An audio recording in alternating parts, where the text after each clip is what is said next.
Polarsteps is a travel app that automatically tracks your trips, creates interactive travel journals, and lets you share your adventures with friends and family.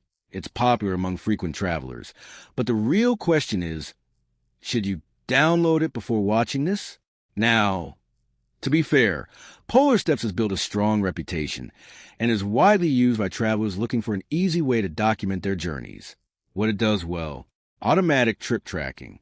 The app records your route with minimal battery usage, allowing you to focus on your travels. Beautiful travel journal.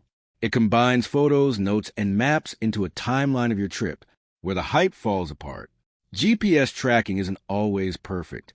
Routes and locations may occasionally be inaccurate, especially in areas with weak GPS signals. Some features require payment.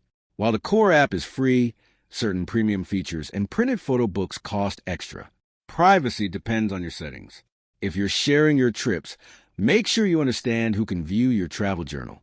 So, should you download Polarsteps?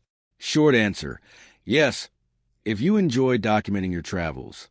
If you want an easy way to track your trips and create a digital travel diary, Polarsteps is one of the better options available.